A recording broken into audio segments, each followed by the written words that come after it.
एक बार की बात, कहीं पर एक स्वामी जी थे। उन्होंने बड़ा भक्ति की, भगवान का भजन, सिमरन, सेवा कार्यों में हमेशा आनंदित रहते थे। भगवान की बड़ी पूजा, पाठ, जप, तप, कीर्तन, सुखमय, आनंदमय जीवन व्यतीत कर रहे थे। भगवान ने उन्हें दर्शन दिए। भगवान ने कहा, कुछ मांग लो। कहते हैं, प्रभु कुछ चाहिए ही नहीं। क्योंकि जो भगवान के भक्त होते हैं ना, उनको कभी भी कुछ नहीं चाहिए होता।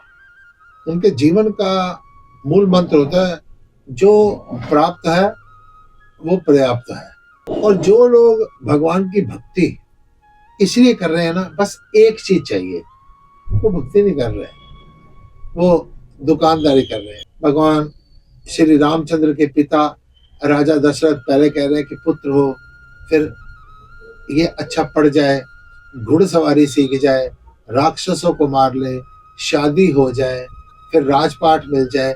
और जहां पर राजपाट मिलने पर अंकुश लगा तो उनको काल का ग्रास बनना पड़ा। यानी एक चीज अभी आपको नजर आती है ना, कि एक चीज के लिए भक्ति कर रहे हैं, वो एक चीज के पीछे फिर 10 चीजें छुपी होती हैं।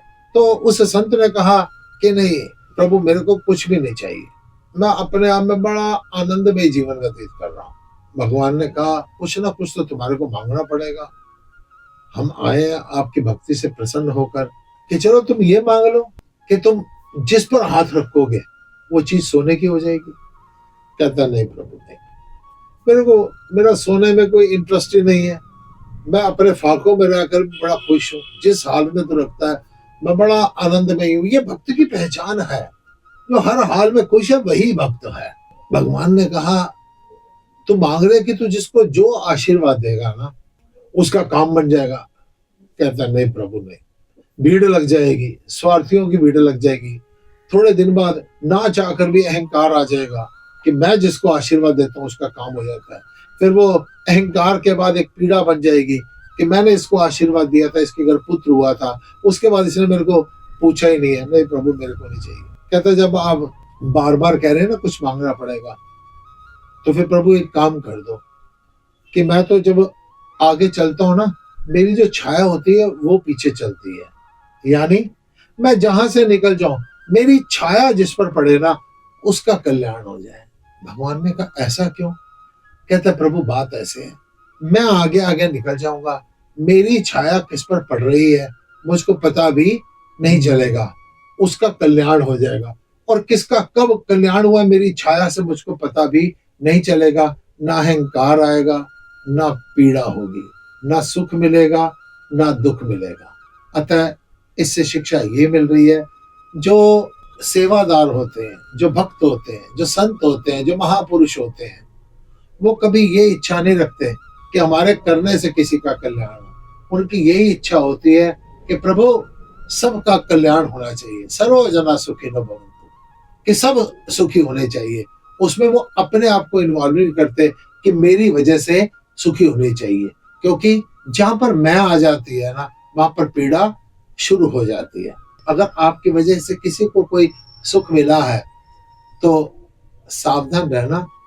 आज आपको ये लग रहा है मेरी वजह से सुख मिला है, तो कल वही दुख का कारण बनने वाला है। अतः आपकी छाया कहाँ पड़ रही है वो आपको भी पता नहीं होना चाहिए, तब तो समझना सेवा हो रही है। और अगर आपका ध्यान आपके कर्म पर है, आपके दिए हुए किसी को सुख पर है, तो कभी भी आपको सुख नहीं मिल सकता। उस संत की तरह रहिए जिसकी छाया पड़ने से भी आदमी का कल्याण हो जाता है, और इससे स्वयं का भी कल्याण होता है, शांति बनी रहती है, मस्ती बनी रहती है। आनंदमय जीवन जीने का मूल मंत्र इस चीज पर ध्यान मत दो कि किस आदमी का मेरी वजह से कल्याण हो रहा है, बल्कि आपका ध्यान हमेशा ये होना चाहिए कि मेरा जो भी भला हो रहा है वो किसी ना किसी दूसरे की वजह से हो रहा है। अगर मैं आज बड़ा आदमी हूं तो कोई छोटे आदमी है तो मैं बड़ा आदमी हूं। मेरे बड़ा आदमी होने का कारण ये है कि कुछ लोग मेरे से निम्न वर्ग के हैं। इस निम्न वर्ग के प्रति मेरा कोई ना कोई दायित्व, मेरा कोई ना कोई कर्तव्य, मेरी कोई ना कोई ड्यूटी बनती है।